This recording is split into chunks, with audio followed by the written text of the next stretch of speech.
We talk here about perspective in the game. Um, so the Lakers are 0-3.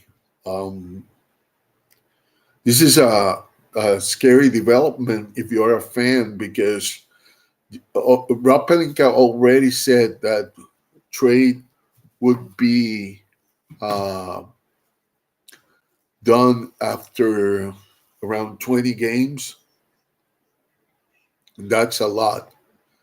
Um, that means that, you know, what happens if we keep losing games? Um, would that matter? And this is the thing. There are teams that want Ross right now. The the fact that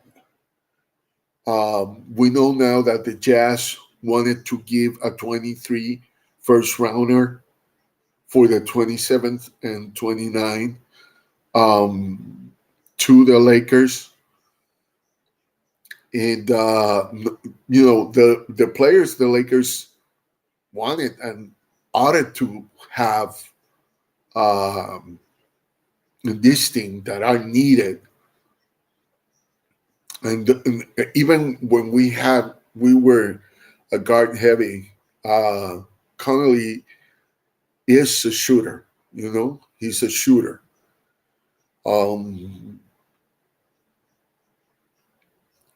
And so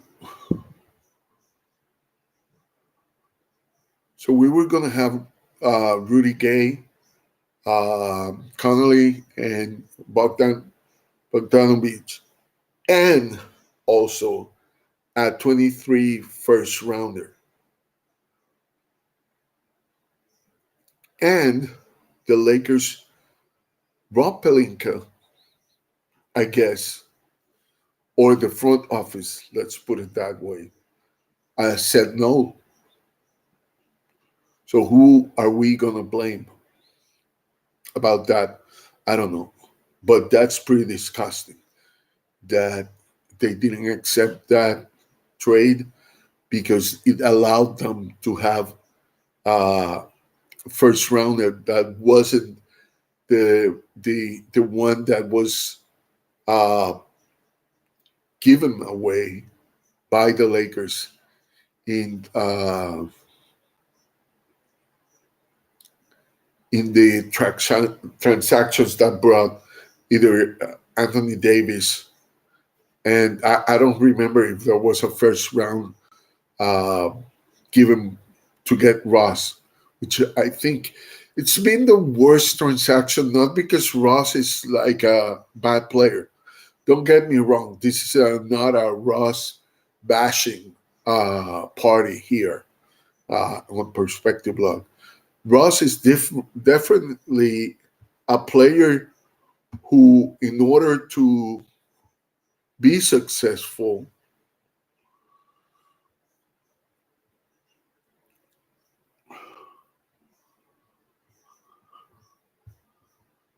um, Ross has to be in a type of team where outside shooting is a real threat, because then it opens the driver lanes for him. The problem with this team is that spacing is really hard. Hey, El Profe, spacing is really hard. You can't have a, a 4-out 1-in offense with the kind of shooting that we're having, and then you can't put Ross in a successful, position by doing that. So that is an expectation that it's unreal for the front office to think that that was going to work anyway with LeBron and AD, who also work most of the time on the paint, and they have been more effective than Russ in this game, mainly because they are taller, you know. So Ross is finding himself in a situation where nothing is really working for him, right? So I know there is a bad decision making on the part of Ross. Like there is no way you can say that there is a good decision making on Russ.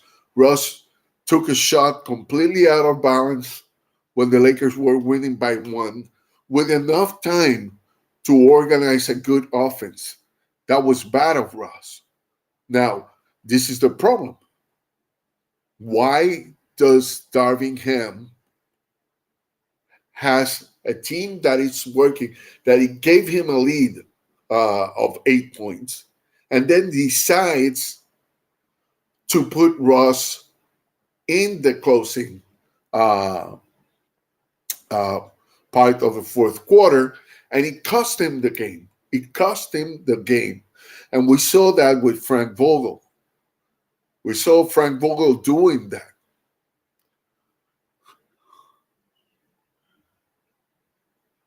Hey, Goat Mike, how are you?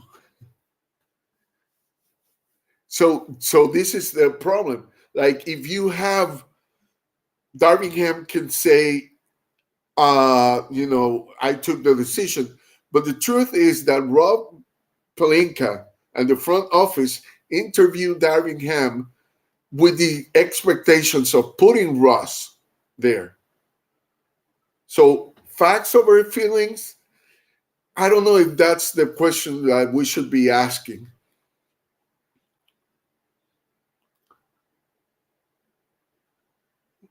Hey, thank you. Thank you.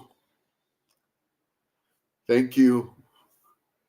And so, you know, so there you have the perspective on Rob, that I don't know what kind of deal he's trying to get. He's getting very good offers. Like I didn't know the Jazz offer included a 2023 first rounder.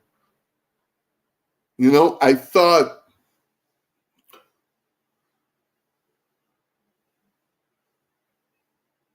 yeah, it was, yeah, yeah. I mean, it was bad shooting.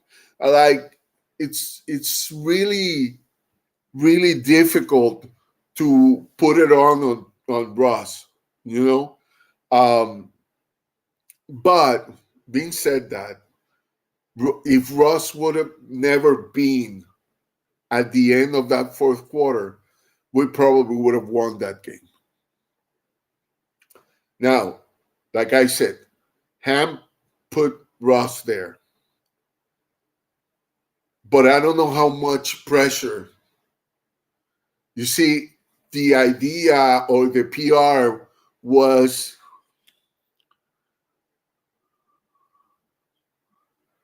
hey, thank you.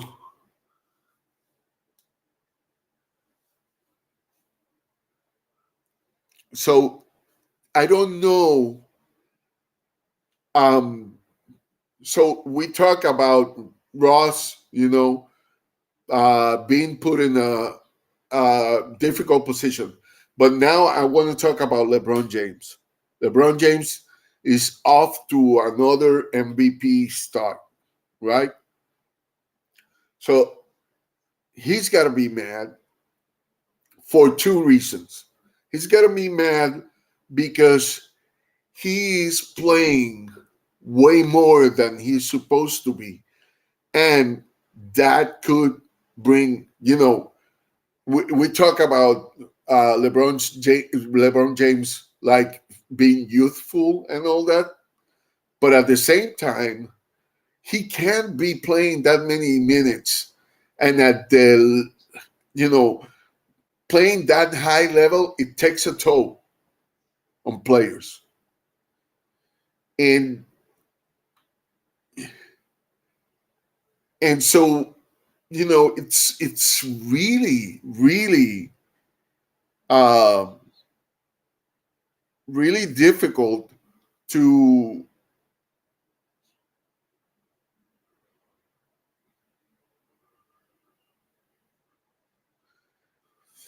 it's really difficult to navigate through this when you were promised a lot of things. You were promised championships, and you were promised to, all these great things, and you had one championship, and then they took everybody and put people again, like the team have gone from championship to worse, worse, and worse. And it's because all the tweaking that they are doing. Like, LeBron has literally a new whole team every time a season has started in the Lakers. And it worked the first time. It hasn't worked since then. And so front office have to fix that. And if they wait until 20 games, the Lakers are not going to go to the playoffs. I tell you that. Because it's not just that the Lakers are going to go with most of those games as losses. It's going to be demoralizing from the coaching staff to the last player on the bench. And then LeBron James is going to be huffing and puffing, trying to take over the games by himself. Anthony Davis is going to be also there. And both of them are going to be probably in the injury list before the year is over. And I don't want to speak things into into fruition. I don't want that to happen to LeBron or to AD. But if they have to carry the team themselves offensively, it's going to be a long year for them, and it probably will have to be careful with injuries. Now,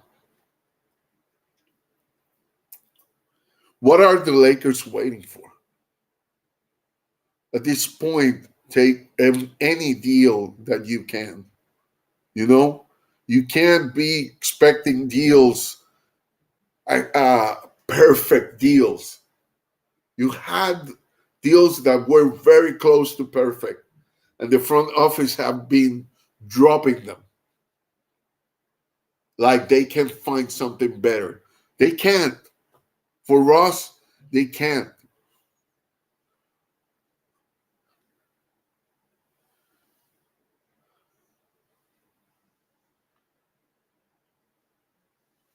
Yeah, but it didn't result in a win because they put Ross at the end.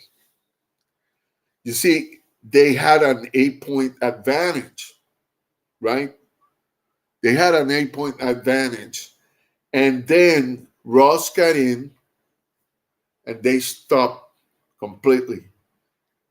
And Portland rolled over them in 2 minutes that Ross got in.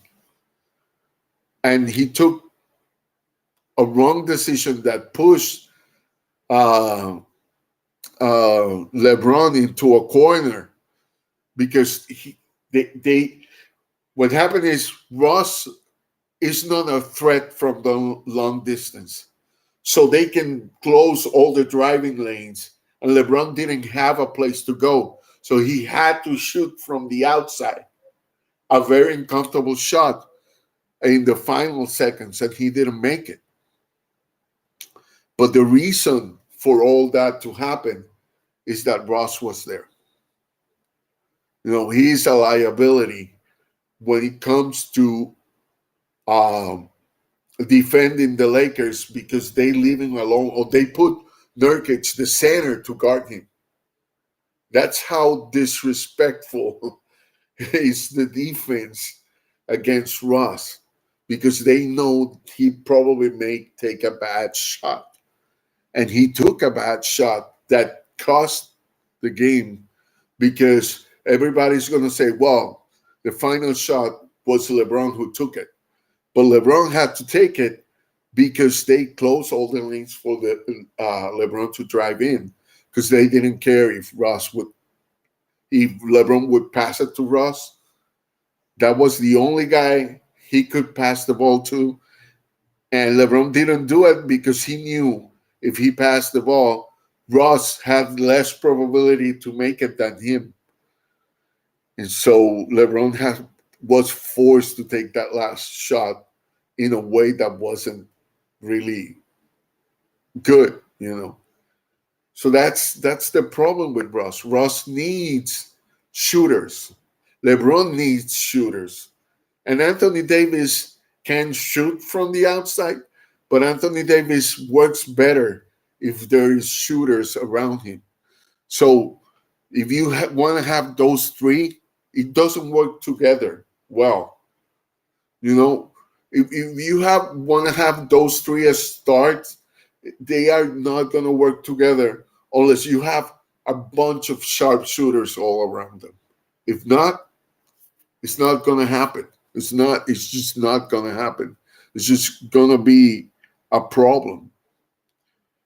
But the Lakers had a really good deal if they would have dealt with the Jazz for Conley, Bogey Bogdanovic,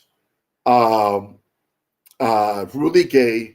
You have three shooters, and you were going to have a 23rd first round pick. And Rob Pelinka said no, because he didn't want to give the 27th and 29th year pick, first picks. That doesn't, Hey, how are you? So, to me, the front office, yeah, it was a tough one. Yeah. It was tough because, putting Ross at the end was the worst idea. And I know Darvin Ham, that's the other perspective I want to say. Darvin Ham can't also demoralize Ross, because that's it's a difficult position. As a coach, you don't want to take your stars off at the end of a game. But at the same time, you have to make tough decisions.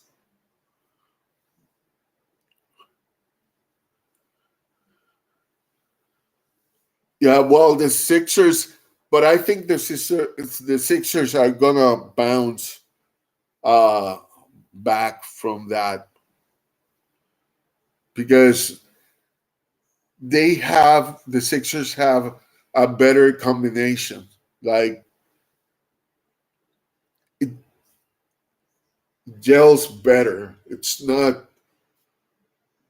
the case of the Lakers. Is like, this is any team who wants to defend the Lakers, it's the same plan. Put your center to guard Ross from a distance, so much separation that he can still participate in some double team against LeBron and AD, and you'll probably win the game, unless Ross sits in the bench on the fourth quarter. But that's not going to happen, because Darvin Ham was interviewed specifically with the question, what are you going to do with Ross? So even though the pressure is not the same as, yeah, even though the pressure was not the same pressure, like in the case of Frank Vogel, Frank Vogel was threatened to be fired if he didn't put people like DeAndre Jordan in the game, even when DeAndre Jordan could not help. So to me, asking every person to interview as a coach with the question what they are going to do with Ross, it tells me two things. That all that bull that they talk about not putting pressure on the coaches, not dictating or putting people to tell the coaches what to do or selecting the coaching staff for the coach. That goes out of the window when you're asking the coach, what are you going to do if Ross stays in the team? Because it's already implicit. The question, the pressure is already implicit in that, in that question. The pressure is already there. So Darvin Ham, I know he shouldn't do that. Like, if he thinks Ross is going to be a liability at the end, or that the five guys he's had on the floor is building an advantage. Um, and this is, I mean, I have coached, but I have coached not NBA, and coaching NBA is completely different. NBA is a players' league. You don't have the power as a coach that you would have in any other division. And so, uh, so, stars have more power than a coach. But if teams don't see the toxicity in certain combination of stars, and not to the point like, I don't know, in the case of the Sixers, you had Simmons kind of not being the guy that disrupted the chemistry, and that it wasn't that much that he wasn't effective, as if he was like not caring about the team. And I don't know if that's the case with Ross, but the case with Ross is that he doesn't fit with this particular team. That's why a lot of Ross fans and a lot of all the other team fans are uh, hard on Lakers fans for being hard on Ross. But the idea is that um, for this team, it's not working, you know, and the team should tell Ross, it's not you, it's me, because it's not that Ross is not at fault, but it's not the team for Ross to be able to thrive, and that's a problem.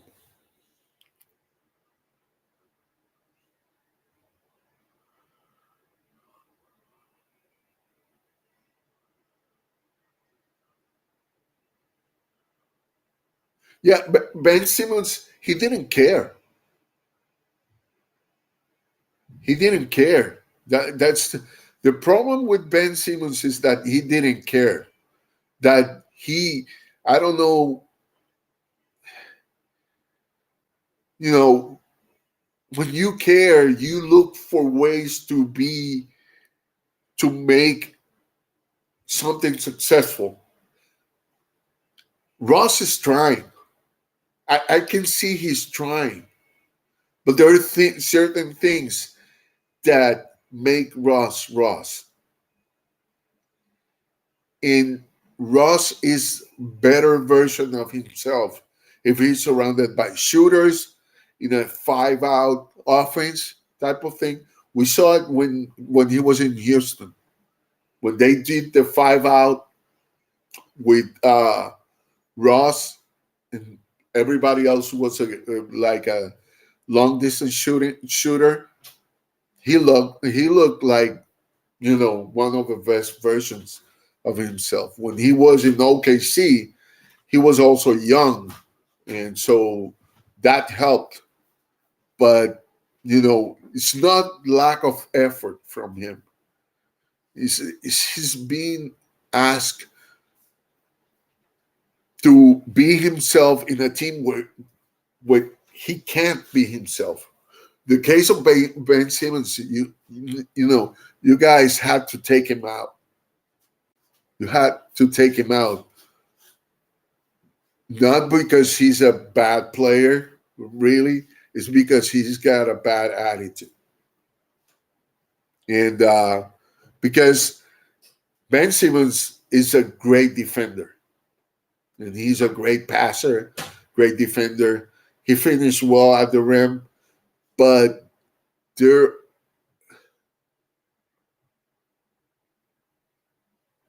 but I don't see him trying to to add things or maybe talk to the coach and say, how my abilities are best suited for this.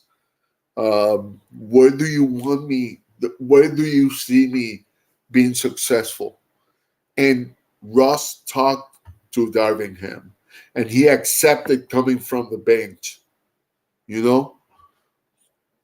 But then we talk about Darvin Ham said facts over feelings. If you are not playing hard, you're not going to be on the court. If you're not playing defense, you're not going to be on the court. But in the case of Ross, the problem is not just, defense, though he has been defending, is that his game is driving into the lane, but you can't drive in a lane that is already clogged because that's where they guard LeBron and AD. And they are trying to push them off the court. So if Ross gets in, it's still more people in there, and it's more difficult to get in there. It's just all the defense is going to collapse there. And so who's to blame of this? If you ask the front office, they are going to say, "Well, LeBron wanted Ross," and I can see that, But I'm pretty sure that at this point, LeBron is going like, maybe not, right? But still, we have Ross in the team, and at a certain point, people thought that the front office was like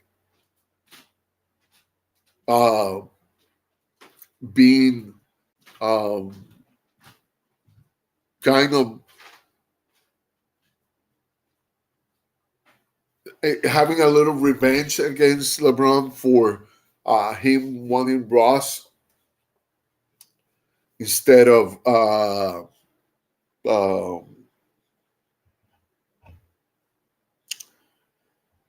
who would have cost less, actually.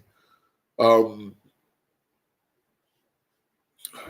Forgot He's playing with Chicago. He's from Chicago. Oh my goodness! In every live show,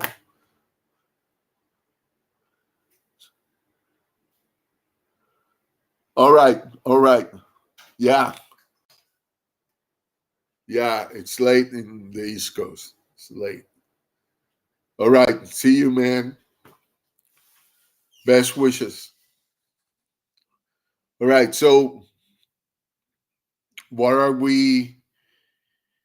What are we gonna do now? I heard that the Lakers. I heard a few things in the last hours. One of the things was somebody saying that there was an altercation between Ross and LeBron James, which I'm pretty sure it wasn't true because nobody was actually reporting that. That was a tweet that came out on Twitter, and there are trolls all over Twitter, right? So I don't believe that.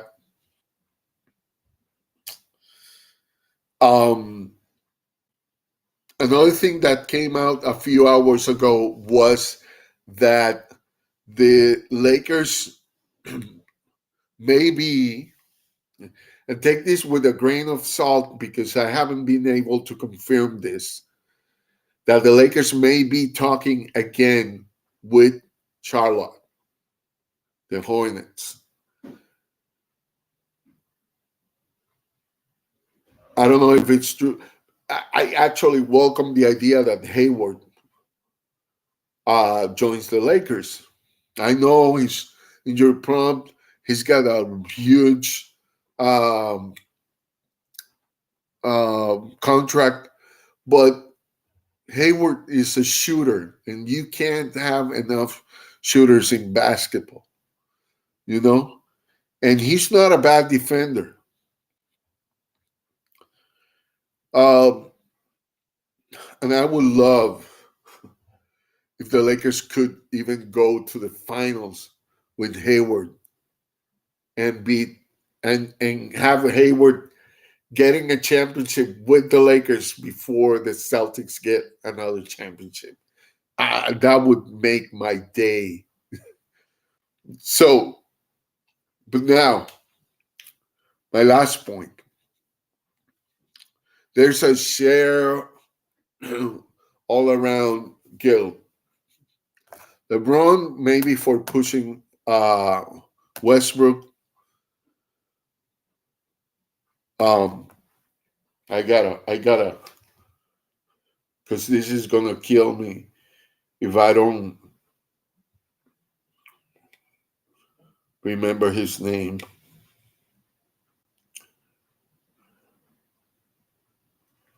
I'm gonna have to look up.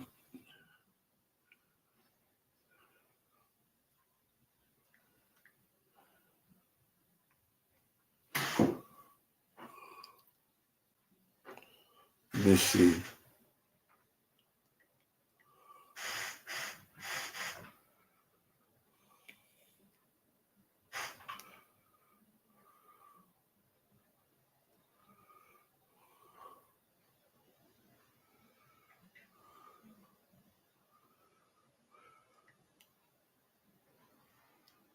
Mhm. All right.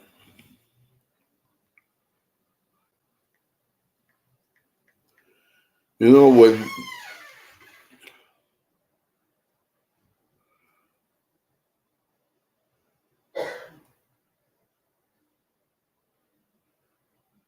DeMar DeRozan, that's the guy the Lakers wanted to get. Apparently, that I'm gonna say quote unquote. And DeMar DeRozan is cheaper than Ross and would have worked better because he is he's a better shooter, you know, and he's a bucket getter. He's a really great shooter. The advantage of having Ross in the team uh, is that triple double threat that Ross is, But when you have LeBron, that's redundant. Like LeBron and Ross, they cancel each other. They shouldn't be in the same team. And I thought LeBron would have known that. So they let Caruso go. Oh, that was a mistake, I think. And they let DeRozan go, and they could have gone for DeRozan and bringing back um, um,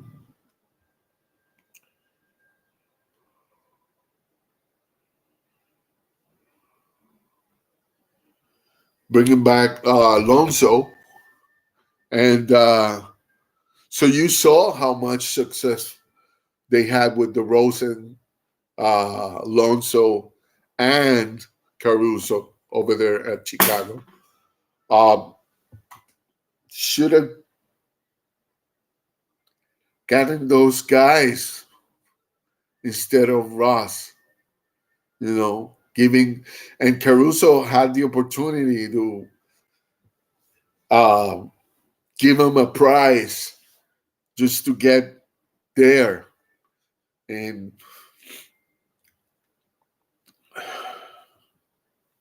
so I'm, right now, the front office is to me the worst of all those guilty parties. Darvin Ham needs to prove himself. And 0-3 is going to start mining his resume as a coach. Not because it's only 3 games, right? But it's very clear that in this game, the answer wasn't putting Ross back in.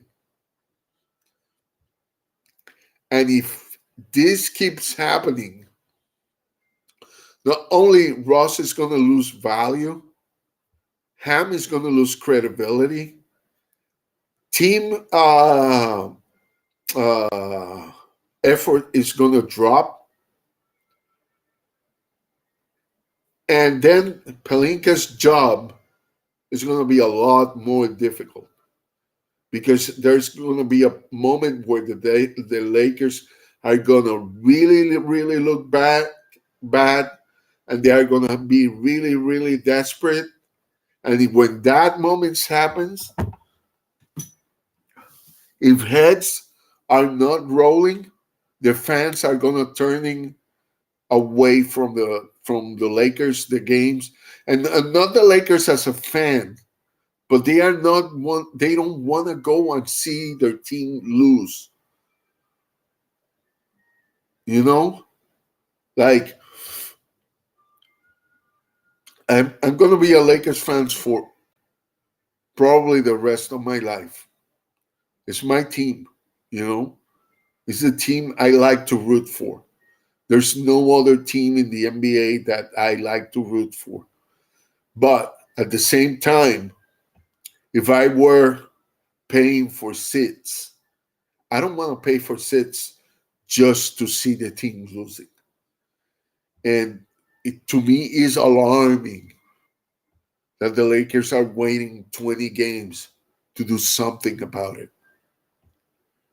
I hope it's not the case.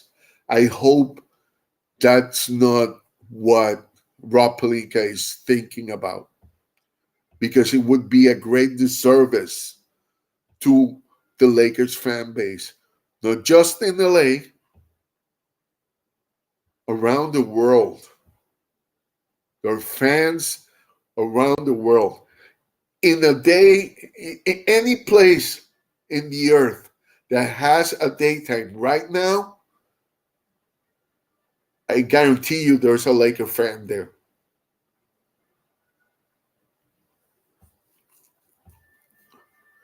So it would be a disservice to all those fans to to Ross and to Darvin Ham, because as long as Darvin Ham has Ross, he cannot humiliate Ross and not affect the mindset of the whole team. That's why people don't understand. If I have my start in the closing quarter in the bench at the end of a quarter, and he's one of my stars, nobody's going to feel confident in that bench. And that's why sometimes coaches do that. But it's just going to be hard. So take away that pressure for Darvin Ham and take away, don't keep wasting Ross, AD's, and LeBron's time with this. Because Ross is not getting any younger, and he's got his own business, I understand. But I'm pretty sure he wants to be in a team where his abilities are better served. I think his fans deserve that. There's a lot of Ross fans that have been on the edge because they wanted Ross to succeed in the Lakers and get his championship finally. And it's not happening. And it's not happening because he doesn't fit in this team. It's not happening because he's a bad player. Believe me, if every critic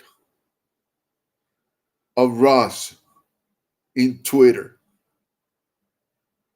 would go one-on-one with him, how many of them would beat Ross, really? I wouldn't want to be the other guy in a one-on-one with Ross. Because I'm going to blink and he's going to be in the rim, like on the rim, like hanging, you know? I won't be able to contain him driving, you know? And pretty much non-NBA players that doesn't play in the NBA won't be able to either.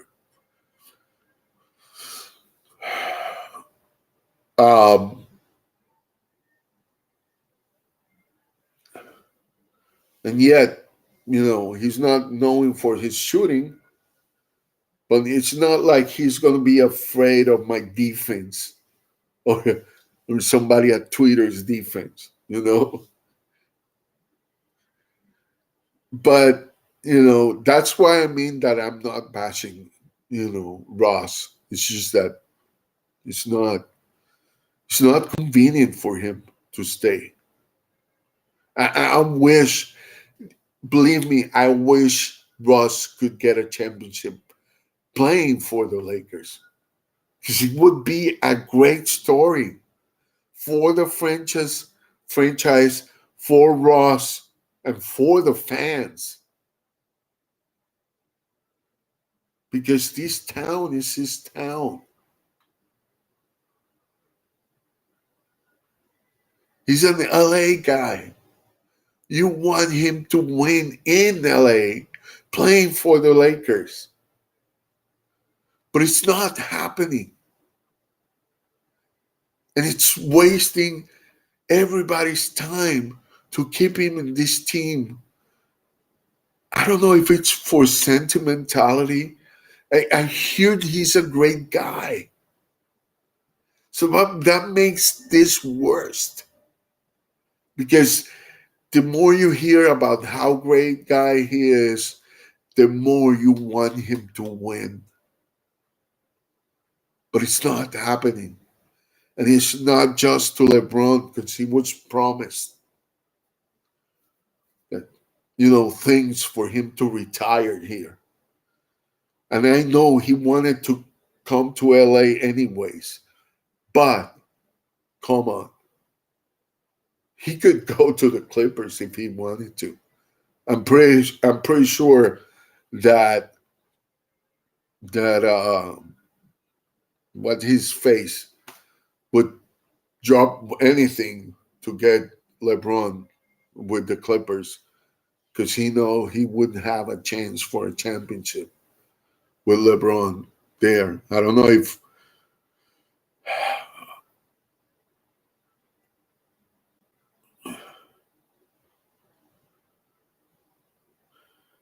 if all the players would be on board with it, but with half of the players they got right now with LeBron, that team could be a championship bound for sure. Especially because there's a lot of shooters and it's a good defensive team. But you see, there's a lot of blame to go around. But this started when the front office decided to give in,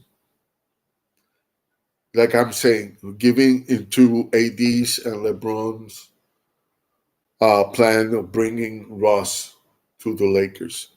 That was the worst decision making from LeBron, from AD, from Ross to accept,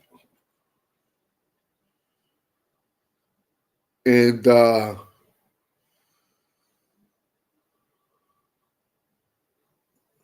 was in general front office. Front office, I don't know what they were thinking of caving in. I mean, I don't know if they learned the lesson because it looks like nobody's seen the fit.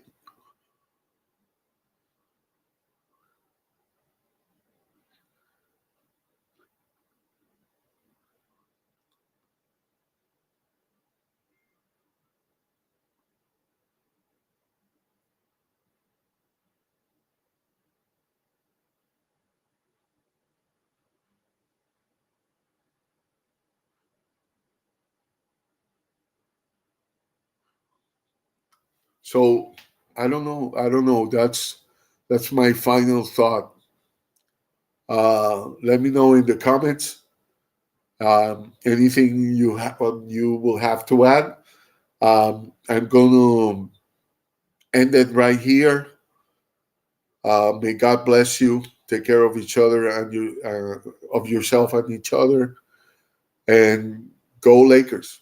Hopefully, we'll get better. Okay. Bye bye.